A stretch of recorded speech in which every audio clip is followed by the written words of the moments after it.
Welcome back for the Season 6 Watch full season review. So over the past week, I've rewatched Season 6 in order to get a new perspective on it. How did it hold up?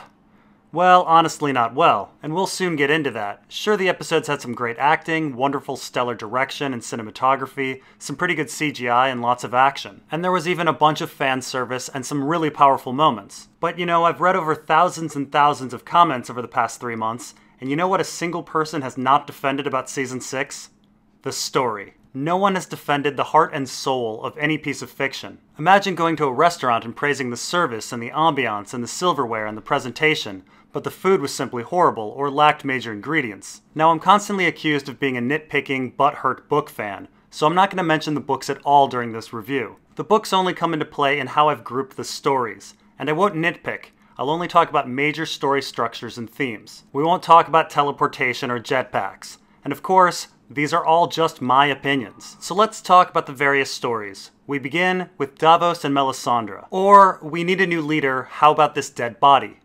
Now, when we last left Davos and Mel, they were incredibly upset about the death of Stannis. Both characters were essentially lost, one politically and one spiritually. Coming in from Season 5, I think we naturally expected a confrontation between the two over what happened to Stannis and Shireen exactly.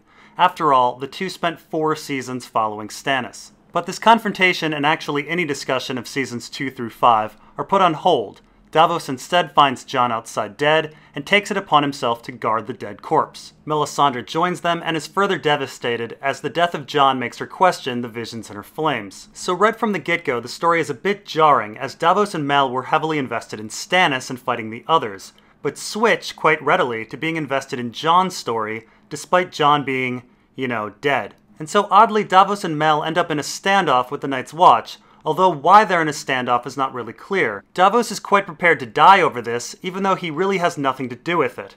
And we discover Mel is an old lady, though this doesn't impact the story at all. And so the wildlings show up to save everyone, and Davos, despite being a man who hates black magic, asks Mel to resurrect Jon, again for some reason, and gives her an inspirational speech about making him believe in miracles. Keep in mind that Davos previously hated Mel and blames her for the death of his son, and certainly did not appreciate her attempted murder of Gendry. And so Mel does her magic and resurrects Jon. So after the resurrection of Jon, Davos gives Jon a pep talk, and Mel asks him about life after death, and we briefly find out that Mel now thinks Jon is the prince that was promised, while Davos switches back to being skeptical of her and her magic. It's not until mid-season that Davos finally asks Mel about Stannis and Shireen, but Mel gives vague answers before getting interrupted by Brienne. The pair largely finds purpose again once Jon and Sansa decide to attack Winterfell, and Davos falls into place as Jon's advisor. They accompany Jon and Sansa on their northern tour, and Davos' words sway House Mormont. They prepare for the Battle of the Bastards, and we hear Davos' thoughts about making a mistake in having faith in Stannis and in kings. Melisandre, though, is more devout than ever, telling Jon she will bring him back again if her god wills it. Then Davos finds Shireen's burnt toy and realizes that Mel burned Shireen in black magic. He puts these thoughts aside for the battle, but glares at Mel afterwards, who is swimming in her religious conviction. Davos finally confronts Mel, and Mel is unrepentant, and so she is exiled by her savior, Jon Snow. And our story ends with Davos swearing fealty to a new king. So the Davos and Mel story really suffers in establishing character motivation. In the abstract, the story of Davos and Melisandre seems to be about finding a replacement for Stannis in their lives, which on its face would be a reasonable motivation. However, the two inexplicably begin this process by choosing a dead body as their new leader. And even after Jon is resurrected, Jon lacks direction himself, so Davos and Mel really don't have much to do. I never really felt Davos and Mel were particularly valuable to Jon, and I never really felt Jon was particularly inspiring for Davos and Mel. After all, Season 6 Jon is a bit mopey. Now yes, Jon did come back from the dead and perhaps could be viewed as a savior, but Davos and Mel never talk about that.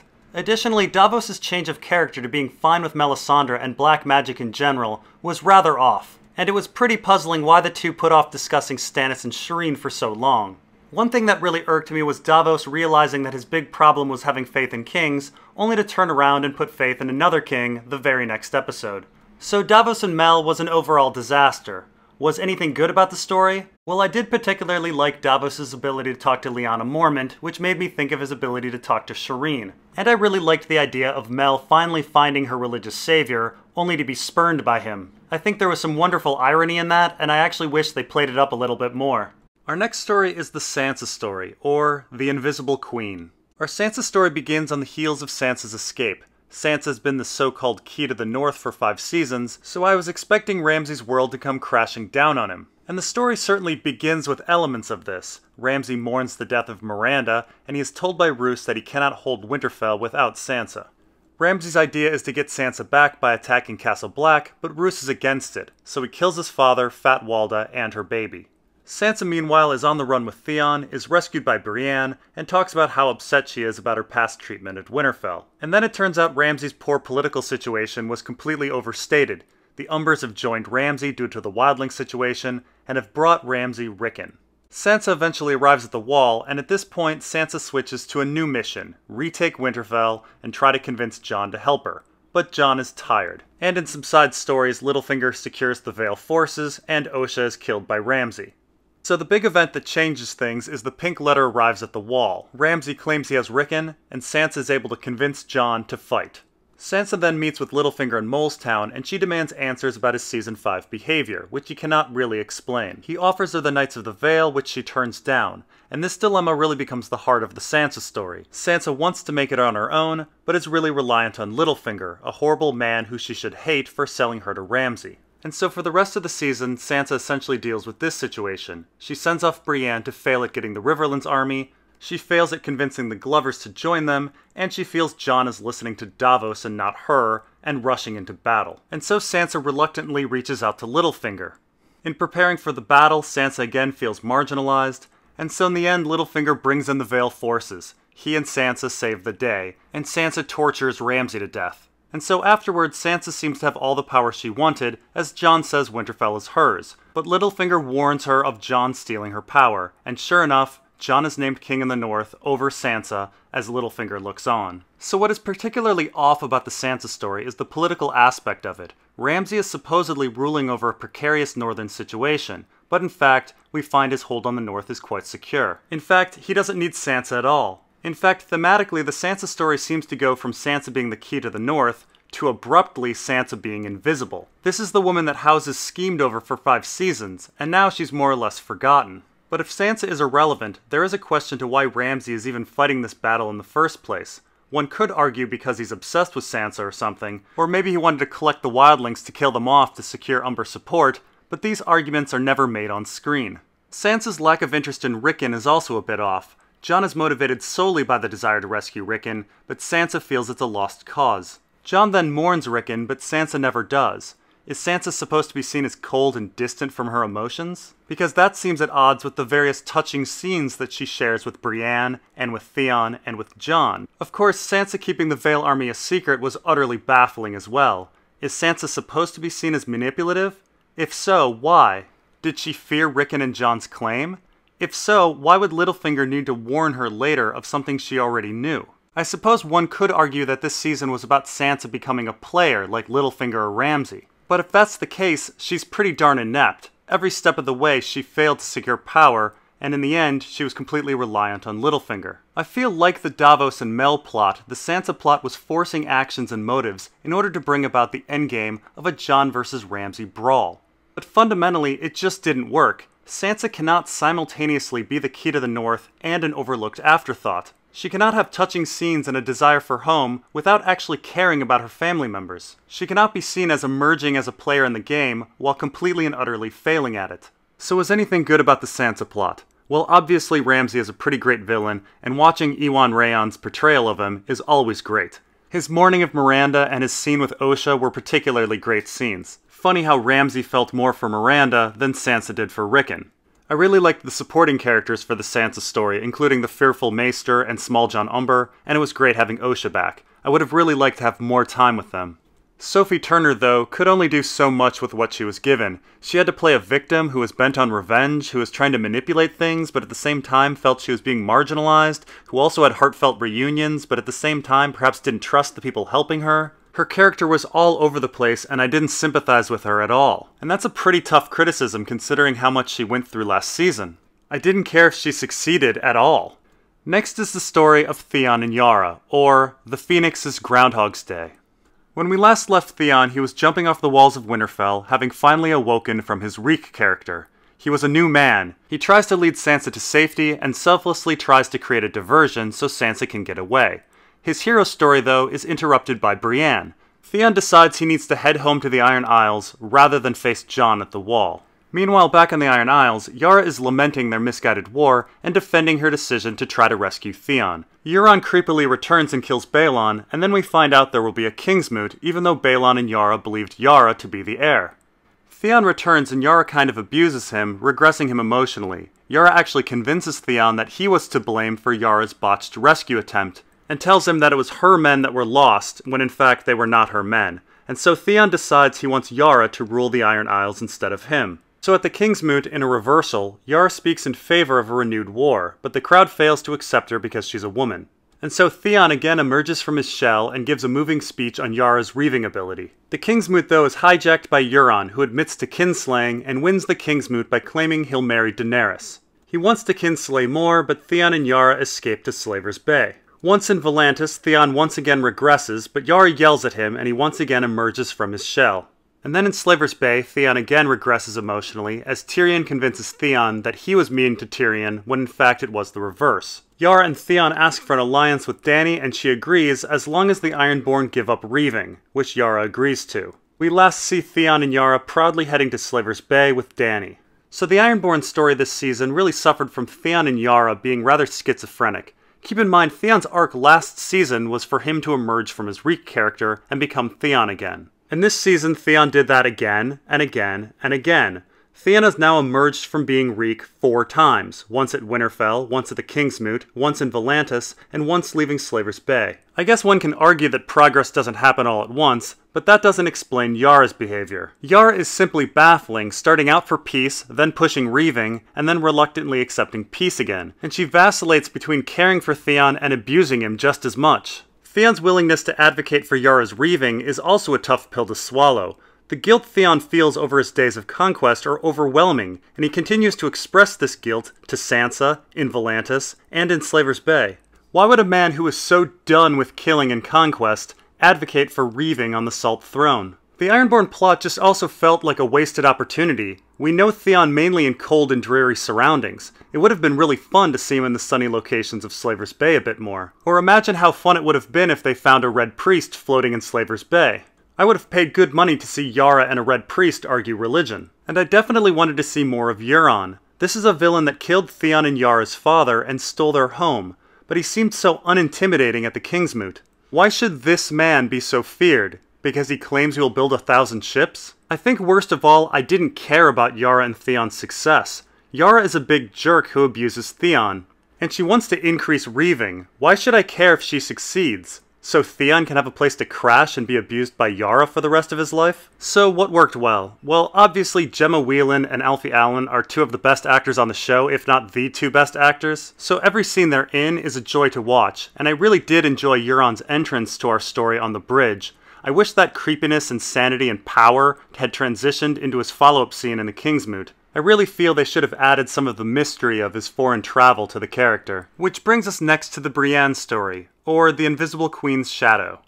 So when we last left Brienne, she was making a hard choice between trying to find Stannis and avenge Renly's death, and trying to protect Sansa. She chose Stannis in the end, a dark choice of revenge over protection. So the Brienne story begins with her improbably rescuing Sansa and Theon, thus nullifying this dilemma. There was no hard choice in the end for Brienne, and no consequences for her action. She got to have her cake and eat it too. It was some Brienne wish fulfillment. And so with Brienne somewhat completing her quest to save Sansa, there really wasn't much for her to do. She talks to Sansa about Arya, she takes Sansa to the Wall, she intimidates Davos and Melisandre, she gets leered at by Tormund, and she follows Sansa around some more. She is eventually dispatched to try to get the Blackfish to join the cause. Meanwhile, it turns out Brienne didn't kill the Hound after all, and he's been hanging with simple folk and trying to build a new life. The community leader, Septon Ray, tells us that violence is a disease, but the whole town is mysteriously killed off by the Brotherhood Without Banners. And so against the Septon's message, the Hound goes out to seek revenge. Brienne then meets up with Jaime for a reunion where they mostly longingly look at each other, and Brienne fails to convince the Blackfish of much before longingly looking at Jaime again. The Hound tracks down the Brotherhood Without Banners to find out that the mystery of the murders wasn't a mystery at all. It was just some cruel guys doing things on their own. And so the Brotherhood convinces the Hound to join them, and they head north. And so there's not really much to say about the Brienne story. Save rescuing Sansa, none of her actions had any impact on the plot whatsoever. And strangely, the one action that she did do removed the most compelling aspect of her story from last season, that she had to make a tough choice. She really could have been written out of this season completely. The Hound story also didn't seem to add anything, nearly dying didn't seem to change the Hound at all, and neither did living with pacifists. I'm not sure why they didn't just have him being saved by the Brotherhood in the first place. Did anything work at all? Well, I did have a hearty chuckle at Tormund's leering at Brienne, and Ian McShane is simply a master at his craft. I really wish he had more screen time and that his message actually affected the Hound. Septon Ray's message is the whole point of the series, which brings us to the Bran plot, or 1,000 Expositions and One. When we last saw Bran, he had arrived at the Three-Eyed Raven and fought off some whites to get in the cave, and then we had a full season without him. We find that Bran is now in training, which seems to be mostly about showing him flashbacks. We learn some about Ned's early life and about Lyanna, but it's really Hodor that takes center stage, and we discover he used to be able to talk. The Three-Eyed Raven appears to be hiding something and is very worried about Bran, fearing he will stay too long in his memories and drown. We hear vaguely about a coming war, and exposition again tells us about the Tower of Joy, and again the Three-Eyed Raven continues to look worried. Most significantly, we find out that Bran can actually time travel and affect the past. Exposition tells us that the Children of the Forest actually created the White Walkers, and then Bran weirdly goes into the weirwood net by himself and finds the Night's King, who marks him, whatever that is. And this apparently allows the White Walkers to attack the cave for some reason, and Bran does an odd time travel warging that ends up retroactively screwing up Hodor, but also buys them enough time to escape. Bran ends up stuck in his visions for a while, and exposition tells us about the Mad King and the wildfire underneath King's Landing. And then Benjen shows up to rescue them, but then later leaves them, and exposition once again tells us about the Tower of Joy. Structurally speaking, the Bran story should be the worst story, as it is essentially nothing but, as I keep saying, exposition. The only real action is them running from a tree and screwing up Hodor. Still, it was hands down the most compelling of the stories. Perhaps it's because the stakes were the highest, or because it dealt with the inner secrets of the larger story, or perhaps it was simply something new and different. Really, the biggest strength of the Bran plot has to be the sad, ironic fate and origin of Hodor. That had to be the biggest punch in the gut of the season. The Bran plot has also introduced a whole slew of new mysteries that I'm not really confident the show will ever actually answer. Why was the Three-Eyed Raven worried about Bran discovering information in the tower? Why was so much time spent on viewing Ned's life? Why is time travel relevant? Why did Bran end up with the Night's King? What is the mark from the Night's King, and why would it allow the White Walkers to enter the cave? Why did the Three-Eyed Raven want Bran to screw up Hodor? Why have the White Walkers returned after all of these years? I suppose it's difficult to pass judgment on the Bran plot until more information is revealed, but I do fear the Bran story was simply a flashback device this season, and in the end, it won't make much sense. But until that day, let's call the Bran plot one of the stronger stories this season. Which brings us to the Tyrion plot, or winning the hearts and... So when we last left Tyrion, he had stumbled into Slaver's Bay just as Dany was leaving and ended up ruling the city. The main problem facing the city was social conflict between former slaves and freedmen. This manifested into a terrorist movement called the Sons of the Harpy, and there was a mystery of who the Harpy was exactly. So this season, Tyrion begins on a quest to learn more about the city. The city is starving, the Sons of the Harpy still lurk, as does the Harpy himself, and the religion of the Red God, with Dany as its focus, is growing in the city, much to Tyrion's fear. The Sons of the Harpy are so powerful that they actually coordinate a massive burning of Dany's ships. Later we find out that things are even worse, as the slavers have retaken Yunkai and Astapor, and the dragons aren't eating, so Tyrion unchains the dragons in hopes they will start eating again. Varys meets with a member of the Sons of the Harpy, and discovers that the organization is resisting foreign rule that threatens Myronese culture, and that it is funded by the slavers of Astapor, Yunkai, and Volantis. So Tyrion meets with the slavers and offers them 7 years to make changes. This causes another problem as the freedmen are not keen on the diplomacy, and neither are Missandei and Grey Worm. Peace inexplicably begins to take hold, but Tyrion decides to do more. Despite fearing the growth of the religion of the Red God before, he aligns himself with a priestess of R'hllor in order to get even more support for Dany. The public starts worshipping Dany a bit more, and Varys decides to leave the city right before the slavers attack. Dany returns at just the right time, and they talk to the slavers' emissaries and kill them. Daario kills the Sons of the Harpy, who are conveniently all outside the city, and Dany destroys one slaver ship and steals the rest. Tyrion and Dany share a touching scene together, and then they are off to Westeros. Oof. So the Tyrion story is probably our second weakest story of the season. It's a pretty baffling tale of a massively complicated situation that is solved way too neatly and way too illogically. Tyrion faces countless complicated problems in Slaver's Bay. There's social unrest, a resistance group, locals that don't trust the government, bickering within the government, growing religious extremism, and hostile neighbors. And of course, a number of these problems strongly parallel the US's experience in Iraq and Afghanistan, or frankly, any foreign occupation. In a sense, this is the most ambitious story as it's tackling contemporary problems that currently plague global politics. And yet all these problems are solved without any real explanation, and we the viewer have no lesson to apply to the real world, for which this mirrors. First of all, the idea that the Sons of the Harpy are funded by the slavers of Astapor and Yunkai is a bit odd, as the Sons of the Harpy were active in Season 5 before the slavers had retaken power. But beyond that, the discussions with the woman from the Sons of the Harpy and later with the freedmen reveals genuine problems. The government is foreign, and foreign occupation is rarely considered legitimate, and yet this problem just disappears. Keep in mind, the government of Meereen doesn't become local. Areo is left in charge of the transition instead of, say, Melisandre or Grey Worm. It's a laughable situation, really. Imagine if a foreign military contractor were charged with a nation's democratic transition. There's really no reason that the Sons of the Harpy should stop their attacks unless we believe that Areo actually killed every single member of them. But even if Areo killed them all, it's quite clear that their ranks would fill once again. Public sentiment is not something that can be quickly altered. Last season we saw how deep-seated the hatred between the former slavers and the freedmen were. Am I really supposed to believe that, say, the family of that innocent man that Dany fed to a dragon in Season 5 is going to be suddenly content? Are we supposed to believe that all the former slavers and freedmen would be perfectly fine with whoever their new elected leader would be? This is a culture that has no experience with democracy being transitioned by people that have no experience with democracy. And we have no Hisdar character to bridge the gap between the slavers and the freedmen anymore, and we have no men of compromise like Tyrion attempted to be. Slaver's Bay peacefully transitioning to democracy is just laughable. It's also beyond ridiculous that after 2 years we never really find out who the Sons of the Harpy were, or who the mysterious Harpy was. It's just a dropped plot. The Sons of the Harpy had so much power they could coordinate that massive attack on the fighting pits and coordinate that attack on Dany's ships, but we're supposed to accept that they and their ideology are gone because Areo mowed them down. If there's anything that Season 6 has taught us, it's that without Dany's presence, at least some former slavers will try to go back to their old antics. In fact, the slavers have even less to fear now. The Unsullied are gone. The dragons are gone. Dany is gone. The Second Sons are their only barrier, and Areo says he has little interest in the city. Another dropped plot is that of the growth of religious extremism. Tyrion plays the same game that Cersei does by trying to get the religion of the Red God to their cause, yet Tyrion's attempt seems to help for no discernible reason. Is the religion of the Red God suddenly a tolerant religion? Is human sacrifice and genital mutilation now not their thing? Is the lesson that the viewers should take away that government should involve itself in religion just like Tyrion did?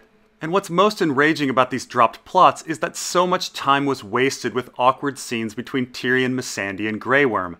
They had plenty of time to resolve these issues. Why not have a scene between Tyrion and the Harpy, where the Sons of the Harpy agree to disband in exchange for a role in the new government? Or did we desperately need that translator joke scene? But even beyond the lack of logic and the dropped plots, the Tyrion story fails on a fundamental level that I would say is socially irresponsible. We are taught that attempts at diplomacy, like those made between Tyrion and the slavers, are misguided and bound to fail. We are taught that government should try to use religion to keep the public in line. We are taught that real change only comes through violence or the threat of violence. So, is there anything positive about the Tyrion plot? Honestly, I can't think of anything. Which brings us to the Daenerys story, or forgetting to rule. So when we last left Daenerys, she had been trying to learn how to rule and was trying to bring peace to Meereen by marrying Hisdar and reopening the fighting pits. But she is torn away from this education by Drogon and finds herself captured by the Dothraki. And so our story begins with Areo and Jorah tracking down Dany and talking about their various motives for following her. Dany herself is first brought to a call as a gift, and then to Vaes Dothrak, where Dany is to join the Dosh Khaleen. But when Dany finally makes it to Vaes Dothrak, she finds that the Dosh Khaleen doesn't really have much power. We get some more banter between Jorah and Areo discovers that Jorah is infected with grayscale. They begin a rescue attempt and get into a fight with some Dothraki, but when they finally find Daenerys, she has a different plan for what to do. She decides to kill all of the other Khals and then trick the Dothraki people into thinking she's some sort of god by showing off her fireproof ability. Diseased Jorah is given a heartfelt goodbye, and Dany then gives another pep talk to her Dothraki. Daenerys returns to Slaver's Bay to miraculously solve all of Tyrion's problems, and then she makes an alliance with the Ironborn and says goodbye to Daario, before having a moment with Tyrion and then heading to Westeros. So one major frustration I had with the Daenerys plot is how abruptly it dropped the desire for Dany to want to learn how to rule. Tyrion attempts to sum up the season by telling her that she has her ships, she has her dragons, and she has her army. But Dany had ships and dragons and an army before. The only difference now is her army is bigger. Keep in mind, Dany wasn't lingering in Slaver's Bay to get more firepower. She was lingering in Slaver's Bay to learn how to become a better ruler. This is something she never achieved. In fact, she returns to Slaver's Bay wanting to burn the other cities to the ground. This shift in motivation from wanting an education to wanting a big army is so fundamentally off that I question if the scriptwriters even watched the previous seasons. Another thing that is outrageously off about Dany's journey this season was how it conflicted with her break the wheel speech. Dany has made it quite clear that she does not just want to be a conqueror, but she wants to be a revolutionary, a breaker of chains. Yet by leaving Daario behind, she admits that marriage alliances will be in her future. Marriage alliances are done for one reason in Westeros, to ensure an heir of both houses. This means that Dany plans on keeping the system of feudal monarchy around. There is no breaking of the wheel, I guess, at all. Another frustration is how easy and neat her conquest of the Dothraki were. The dissolution of Khal Drogo's Khalasar in Season 1 was over the issue of raping and pillaging, and one of the big reasons that the Unsullied were desired in Season 3 was because they didn't rape and pillage. I guess we can just throw this on the pile of massive plot elements that have been abruptly dropped. Another thing that is quite puzzling is the dumping of Daario and Jorah.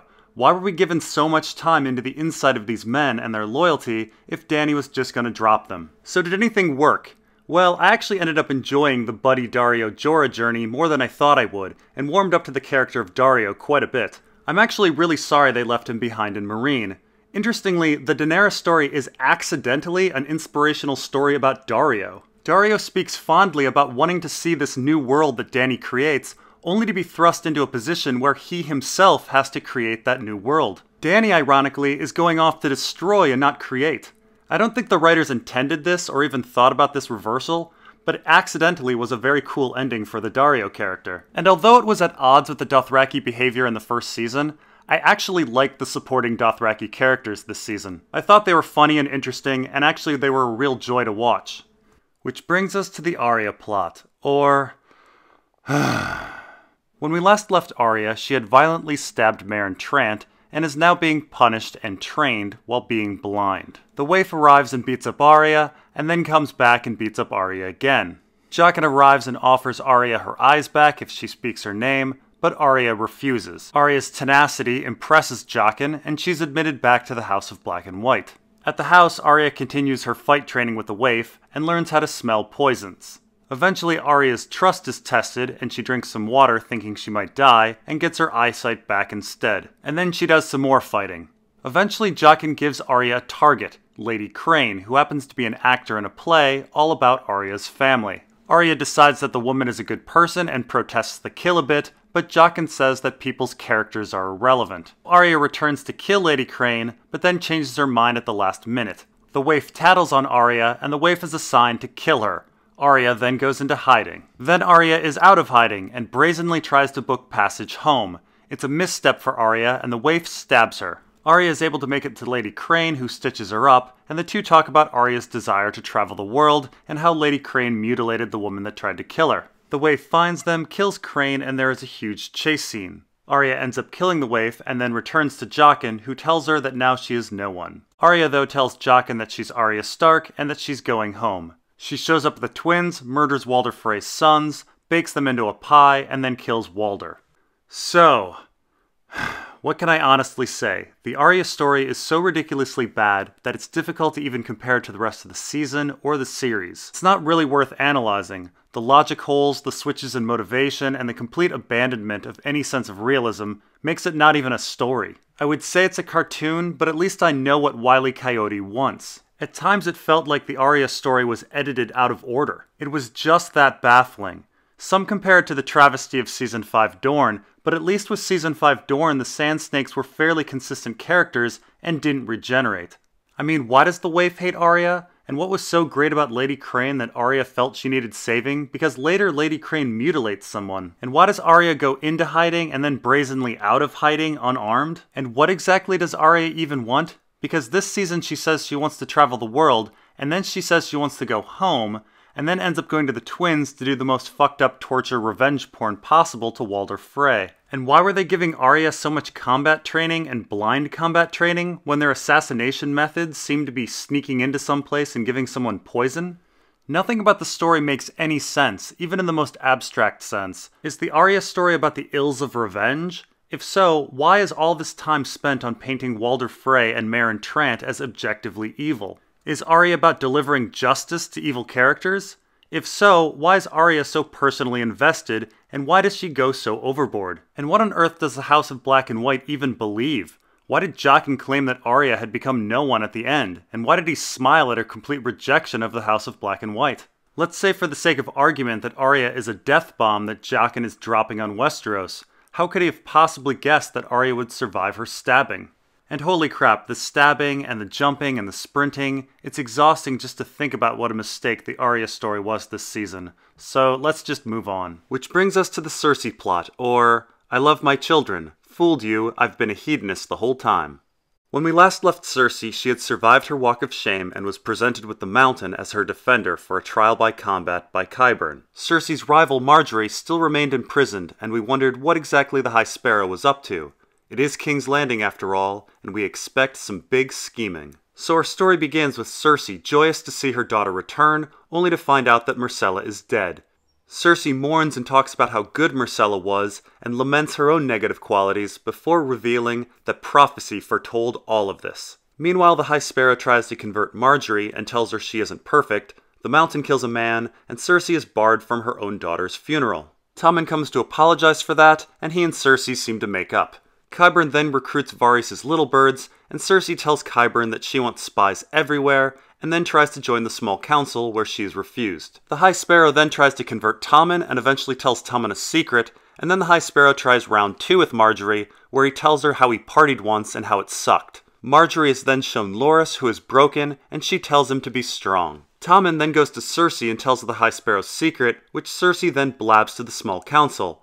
Margaery will have a walk of shame. The Tyrells and Lannisters have become unified, but Margaery seems to have a different plan, and she's finally able to convert Tommen. So when the Tyrells and the Lannisters try to take down the High Sparrow, Tommen is on the High Sparrow's side. The High Sparrow ups his game and threatens Olenna to Margaery, so Margaery tells her grandmother to trust her, and for her to leave town with an inspiring rose doodle. Cersei tries one last time to team up with the Tyrells, and is shot down. The High Sparrow goes back on having Cersei stay at the Red Keep, so he sends Lancel, his star witness against her, to go get her, and so the Mountain kills one of the sparrows. Realizing that Cersei would absolutely win a trial by combat, the High Sparrow convinces Tommen to ban trials by combat. Cersei is now desperate and talks to Qyburn about a backup plan. Everyone collects at the Sept for Cersei and Loras' trial. Loras is tortured a bit, and the High Sparrow won't let the Tyrells leave. The High Sparrow once again sends a star witness against Cersei to go collect Cersei, but he gets distracted by a little kid and discovers wildfire beneath the Sept. The Sept blows up, making Cersei very happy, and she reveals that she does things because they feel good. And she then has the Mountain torture and rape a Septa. Tommen then kills himself, which upsets Cersei somewhat, and she then crowns herself queen. So when watching the Cersei plot, it really felt like a lot of scheming was going on. For example, the secret that the High Sparrow tells Tommen is off-screen, and then the secret that Tommen tells Cersei is off-screen, and then Cersei tells the small council about Margaery's walk of shame. Information appeared to be being withheld, but in fact, it wasn't anything. Margaery appeared to have a plan as well, telling her brother to be strong, and signaling to her grandmother to trust her with a doodled rose. Additionally, an inordinate amount of time was spent on shots of Cersei staring off into space or being pensive, and it certainly made it seem like she was thinking about something or planning something. But in the end, all of this was nothing. Cersei was thinking about nothing. The Maggie the Frog prophecy affected nothing. There were no schemes in King's Landing, for perhaps the first time in its history. To be clear, Margaery's plan was do everything the High Sparrow wanted because he had Loras. That was it. There was no secret plan. She was simply being coerced. And other than Margaery pretending to be devout while doing everything the High Sparrow wanted, There was no deception.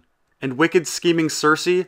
Her plan was try to team up with the Tyrells and rely on the mountain for her trial. And Cersei was actually really upfront with everyone about that. She participated in no deception for 9 episodes. It wasn't until trials by combat were banned that Qyburn told her about the wildfire and Cersei decided to kill everyone. So what about the High Sparrow? What was his scheme? Well, let me get it straight. It was essentially threaten Margaery with Loras in order to convince her to convince Tommen to be the High Sparrow's stooge. Then dismiss Jaime for some reason, and then try to re-arrest Cersei for some reason, and then when the arrest failed, convince the king to ban trial by combat. Then torture Loras and get him to renounce his lands. It was actually a pretty bad plan, all things considered. Had the Sept not been blown up, the Tyrells would have probably left, got their army, and then attacked King's Landing. What I'm saying is the Cersei story had the illusion of politics and scheming, but in fact there were none. There was absolutely nothing clever about the plot or what any of the characters were doing. Cersei did not outplay or outscheme anyone. At the last moment, Qyburn let her know that she could kill everyone rather than get executed, and she essentially did that. And I'm not sure what they were up to with Cersei's character. We have established over and over and over that Cersei is motivated by wanting to protect her kids. And then suddenly, out of nowhere, Cersei says that no, she does everything because it feels good? Where did that come from? She killed Robert because it felt good? No, she didn't. She killed Robert because a Lannister-Stark war was coming and she needed Joffrey on the throne. She killed the High Sparrow and all the Little Sparrows because it felt good? Not really, it seemed more like self-defense. And what about trying to avert the whole Maggie the Frog prophecy? Isn't that completely about protecting her kids and self-defense? I'm not sure where feeling good comes into it. It's such an egregious error that I again wonder if the writer actually watched the previous episodes of Game of Thrones. And of course, the ending is just bonkers. Cersei crowns herself queen as if this isn't a story that relies on feudal succession. This was what the entire War of the Five Kings was about. Feudalism is the whole setting. Every single person's wealth and means of living relies on their feudal holdings, which are established through feudal succession. Heirless Cersei crowning herself queen would be as tumultuous as someone saying banks are no longer a thing in our society. And yes, banks have also disappeared from our story. And God, not to mention her blowing up the Great Sept and not having immediate chaos. This season established that the people of King's Landing love the High Sparrow and the Faith of the Seven. You don't blow up the Vatican or the Great Mosque and have peace afterwards. So did anything work about the Cersei story? Yes, despite not much of it making sense, there were some powerful moments. Cersei mourning Myrcella, Tommen's suicide, Loras' suffering. Lena Headey is always great, as was Diana Rigg, but even they seem to be transitioning their acting choices from subtle to farce. Cersei's I do things because they feel good speech was over the top, and Olenna brings down the Sand Snakes and Dorne as if she's Super Queen of Thorns. Which brings us to the Jaime story, or I desperately need to get back to my family after this party.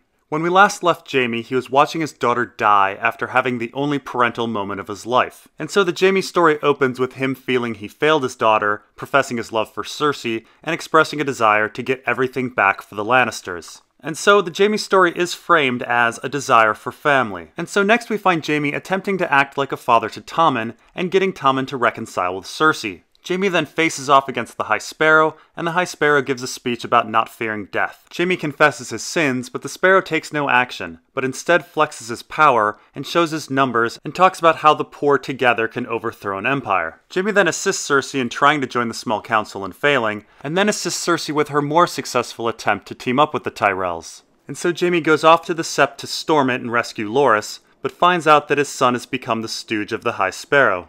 Jaime is dismissed from the Kingsguard and is furious that the High Sparrow has control of his son, but Cersei tells him to go lead the Lannister army and that she'll be fine with the mountain. So Jaime's plot shifts gears and he heads to the Riverlands to deal with the siege at Riverrun. He tries to get the Blackfish to surrender and fails, and then has a reunion with Brienne, and she tries to get the Blackfish to surrender and fails. And so Jaime then speaks to Edmure. He frames the conflict as family. He tells Edmure that he loves his family and needs to get back to them, and he will destroy Edmure's family if he does not surrender. It works. Jaime then takes the castle and waves at Brienne goodbye.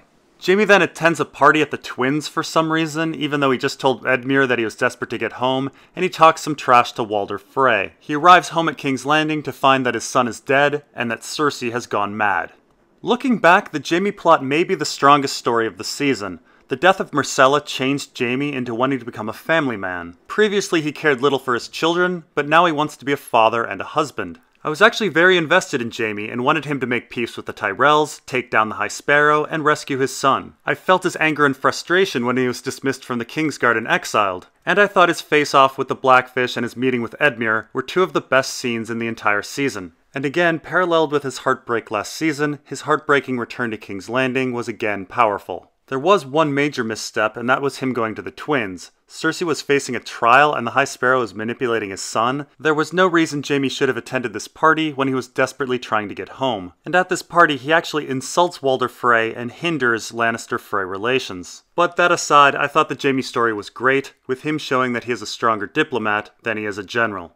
Next we have the Areo plot, or vengeance for House Martell by killing House Martell. Now last season, Areo Hotah spoke with Doran about how a battle was coming, and Areo ensured Doran that he remembered how to fight. So as a viewer, we expected something was going on with Areo and Doran. But then quite suddenly, Areo, Doran, and Trystane are killed by Ellaria and the Sand Snakes. Of course, the logic of destroying House Martell to honor and avenge House Martell is a contradiction that is so fundamentally off that it's laughable. Then Ellaria and the Sand Snakes take over to rule Dorne, which is astoundingly ridiculous, as the Sand Snakes are bastards and kinslayers, and Ellaria was only Oberyn's girlfriend and not even a Martell. As we discussed with the Cersei plot, the setting is feudalism.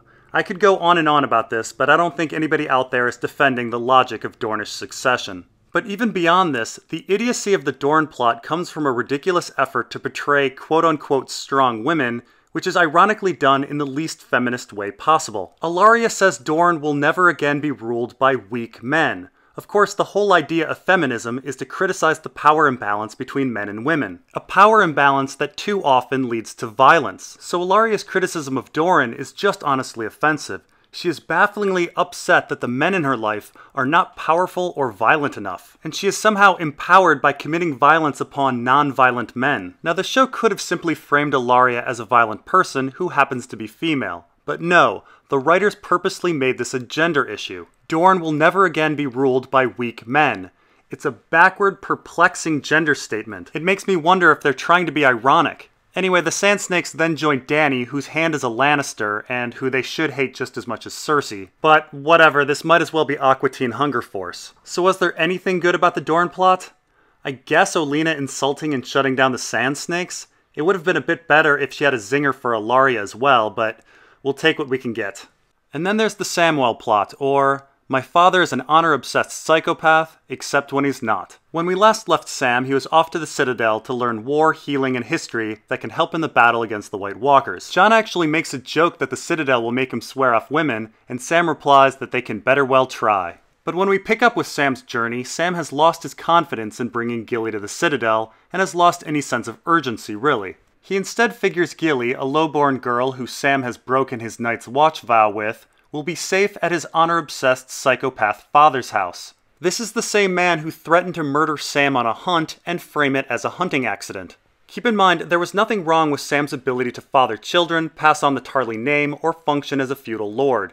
No, Sam's dad was so honor-obsessed that he felt Sam would be an embarrassment to House Tarly and wanted him gone. Randall Tarly should be even worse than Tywin Lannister. So why Sam thinks it's a good idea to house Gilly and his symbol of oath-breaking bastard baby at Horn Hill is beyond me. But nonetheless, Sam is going to face his honor-obsessed psychopath father. So Horn Hill ends up being one big contradiction. His mother and sister appear rather liberated and progressive, yet his sister still complains about an arranged marriage. And we get this odd dinner scene where Sam's sister reveals that her father won't teach her to hunt, but he apparently is completely okay with the women of the house talking back to him and telling him that he dishonors himself. So I didn't really understand the Tarly household. Apparently Randall Tarly is honor-obsessed enough to threaten to murder Sam, and sexist enough not to teach his daughter hunting or give her any choice in the man she marries, but he's completely cool with getting insulted by women and housing a bastard child that is a symbol of Tarly oath-breaking. And then his whole problem with Gilly is that she's a wildling who, by the way, live farther from Horn Hill than the Myronese. And so Sam decides to keep the family together and steals a sword and isn't pursued by his honor-obsessed psychopath father. And then he arrives at the Citadel. And so that was the Sam plot. It was really short, not much happened, and it didn't make much sense at all. Was there anything good about it? Well, the Citadel did look really cool, and I liked that maester that Sam met. And finally we have the Jon plot, or that bastard Night's Watch deserter is a mopey failure. King in the North. So when we last left Jon, he had been stabbed by the Night's Watch for letting the wildlings through the wall, and Melisandre resurrects him for reasons. So Jon awakens and is understandably distraught over his experience. There is no life after death, and life before that kind of sucks. And so Jon goes to greet his friends, and Tormund mentions that some people think that Jon may be a god, and then insults his penis. Jon then decides to execute the mutineers, and the death of Ollie is focused on pretty hard. Jon is lost, and he quits the Night's Watch and doesn't really know what he wants to do with his second chance at life. But then Sansa arrives, and they have a heartfelt reunion, and then Sansa wants him to help her retake Winterfell. But Jon is tired. The mutiny, his death, and the death of Ollie has sapped his motivation. But then the pink letter comes, and it tells of Rickon's capture, and Jon reluctantly agrees to fight. Jon goes on a northern tour, but it's actually Tormund and Davos that do most of the recruiting. Sansa wants to continue the northern tour, but Jon wants to attack now. He appears done with everything, almost suicidal. So they prep for the Battle of the Bastards, with Jon's plan being to lure Ramsay into a trap, but Sansa depresses Jon by telling him that everything won't work. Jon then goes to Melisandre and tells her not to bring him back again. And so the Battle of the Bastards begins, and Jon is tricked into trying to rescue Rickon. He botches his own plan and falls right into Ramsay's trap. Jon stands against Ramsay's army and is prepared to die again, but somewhere in this horrible fight, Jon decides he wants to live again, and is metaphorically reborn. Lucky for Jon, Sansa brings in the Knights of the Vale, and they've won the day. Jon leaves Ramsay for Sansa, recognizes Sansa as the Lady of Winterfell, and even forgives Sansa for hiding the Vale army. And then, out of nowhere, Jon is declared king in the north. So Jon's journey turned out to be a fairly standard tale of a lost, purpose-seeking protagonist looking to get out of their funk. And for the most part, the tale works pretty well until its disastrous conclusion. The story starts out with Jon understandably lost and tired, and Jon continues to fail every step of his journey. He recruits no one, he marches into battle ill-equipped, and he botches his own battle plan. He hits rock bottom at the bottom of a body pile, and we the viewers hit rock bottom with him. And I give many props to Kit Harington this season for really upping his acting game. His rebirth during the Battle of the Bastards thematically works for me, and I can even understand him forgiving Sansa. He has faced death again and knows there are more important things in the world. But then it just gets ridiculous. For some reason, out of nowhere, a 10-year-old girl convinces a bunch of houses that weren't even in the battle and Vale Lords to crown Jon king in the north? What? Again, the setting of the story is feudalism. You don't just go around declaring bastards kings, especially when the true-born heir to Winterfell, who is also the widow of the old Lord of Winterfell, who is also the person who won the friggin' battle, is sitting right there. It would make sense to crown Sansa queen in the north. It would also make sense to crown Sweet Robin the king in the Vale in the north, considering it was his knights who conquered the north. But in no way does it make sense to have Jon be king. He didn't recruit anyone, he botched the battle plan, and he was mopey and uninspiring the whole season. He's also a bastard and not the heir to Winterfell who's sitting right next to him. Now yes, the viewer wants Jon to be king because we've been with him for 6 seasons and don't live in a feudalistic system, but no one in that room should want Jon to be king in the north. What's so maddening about this idea is the writers actually seeded a logical reason for Jon to lead or be king back at the beginning of the season. Tormund said that some people thought he was a god for coming back from the dead. Jon could have easily come back as a religious figure as a parallel to the Dany story. That could have been the reason that people followed him. But instead, that plot was dropped and we got something that didn't make any sense. Instead of paralleling Dany, Jon's move from nothing to king parallels the illogic of Cersei on the Iron Throne, Olenna ruling Highgarden, and Ellaria ruling Dorne. What's sad is that prior to this misstep, the Jon story was actually pretty good. Yes, Jon's resurrection and abandonment of the Night's Watch was promptly swept under the rug, but it was interesting seeing a new Jon that was wary of fighting, and it was interesting seeing the Golden Boy fail over and over and over, and needing to rely on everyone else. Having him stumble into unearned ultra success was pretty frustrating and pretty unsatisfying.